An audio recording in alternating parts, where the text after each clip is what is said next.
pemerintah ini agak gagap sebenarnya dengan konsepsi-konsepsi dasar kita berbangsa dan bernegara. Ya. Kalau Pancasila itu lahir pada hari ini, atau sebagian orang percaya lahirnya itu tanggal 18 Agustus, sehari setelah proklamasi dicantumkan di dalam pembukaan Undang-Undang Dasar. Konstitusi kita beberapa kali berubah, lalu kita amandemen 4 kali dalam periode 1998 sampai 2003 oleh Pak Habibie,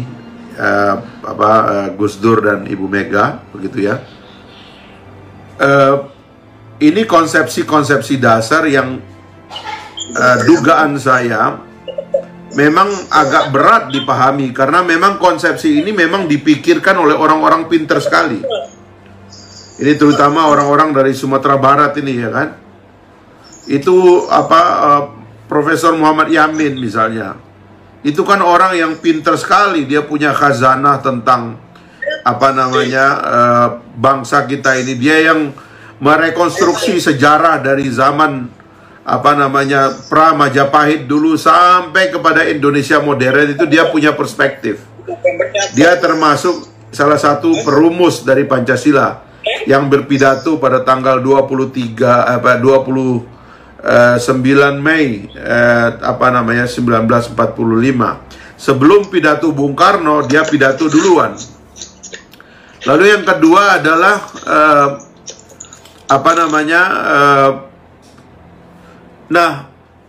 Prof Yamin ini kan banyak sekali yang dikerjakan. Ini orang-orang pinter. Soekarno, Yamin, Supomo, Natsir, Syahrir, itu orang-orang pinter.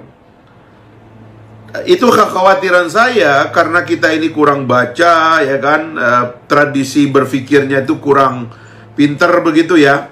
Akhirnya memang kita ini seperti pemimpin-pemimpin kita ini seperti agak nyasar gitu memahami konsepsi-konsepsi dasar kita yang sudah sangat solid dan kuat itu. Yaitu tadi misalnya tentang kebebasan gitu. Itu kan konsepsi yang tidak gampang dipahami.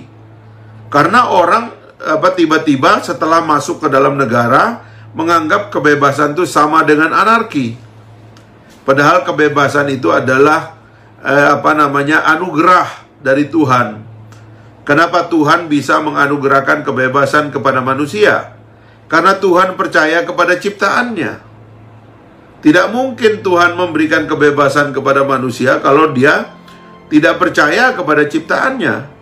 Allah memberikan pilihan kepada manusia, ya kan? Mau memilih iman, mau memilih menentang, ya kan?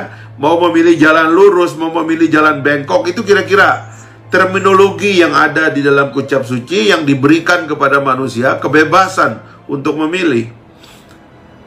Nah, jadi karena kebebasan itu anugerah, maka kebebasan itu harus diberikan.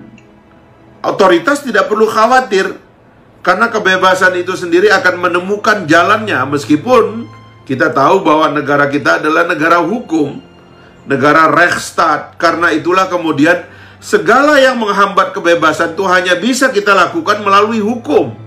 Dan hukum itu harus dibuat melalui persidangan majelis atau dewan, ya, yang menciptakan yang kita percaya untuk membuat undang-undang ini, gitu loh. Itu konsep kebebasan. Konsep kedaulatan rakyat misalnya. Orang nggak tahu bahwa kedaulatan rakyat itu prinsipil di Indonesia ini. Karena kita sebenarnya migrasi atau hijrah dari konsepsi feudal, daulat raja, ya kan, kepada daulat rakyat ini. Inilah yang menandakan lahirnya republik, gitu loh.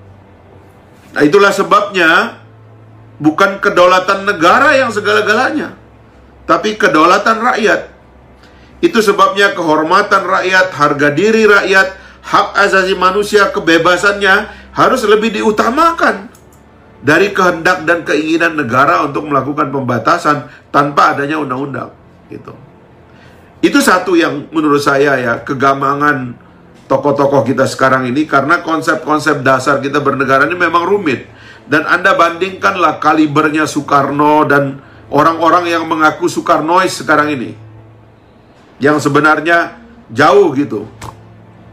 Yang kedua itu adalah memang ada problem dalam kapasitas kelembagaan negara kita. Karena tidak ada yang mengarahkan, tidak ada pikiran besar, akhirnya lembaga-lembaga negara kita ini bertindak seenaknya aja gitu. Menjemput orang, masa orang gara-gara pidato dijemput, gara-gara ngomong di sosial media dijemput, ya kan? Itu kan mesti ada proses hukumnya dulu, ya kan? Nggak bisa kemudian gara-gara orang berpendapat di ruang sosial media kayak begini, lalu tiba-tiba orang tuh ditangkap, ya kan? Kalau orang itu mau diadukan, itu kan deliknya tuh mesti delik aduan. Menghina presiden saja itu adalah delik aduan, dan presidennya harus melapor dulu. Nah, yang terakhir ini yang saya kira sebagai penutup penjelasan saya, kita memang lagi krisis kepemimpinan. Agak sulit kita menemukan kaliber-kaliber pemimpin seperti yang kita tahu dalam sejarah dulu itu. Pemimpin-pemimpin yang kalau bicara itu cerah pikiran kita. Kalau bertindak itu tenang pikiran kita, ya. Pemimpin yang rasanya ada jiwa bangsa ini dalam dirinya. Rasanya kita krisis kepemimpinan itu. Dan oleh sebab itu, karena pemimpinnya lagi krisis, kita mesti bisa bertahan kepada nilai-nilai lama ini.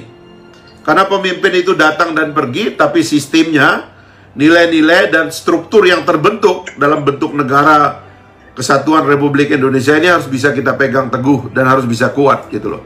Sambil menunggu tentunya pemimpin kita menyesuaikan diri dengan jiwa bangsa kita, dengan jati diri bangsa kita. Saya kira itu yang bisa bikin kita tenang di masa yang akan datang. Kalau tidak, ya kita terus gelisah.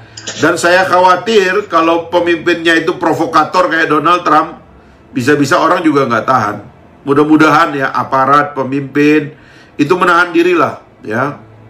Jangan memprovokasi masyarakat untuk bertindak yang tidak-tidak gitu. Saya kira itu. Terima kasih.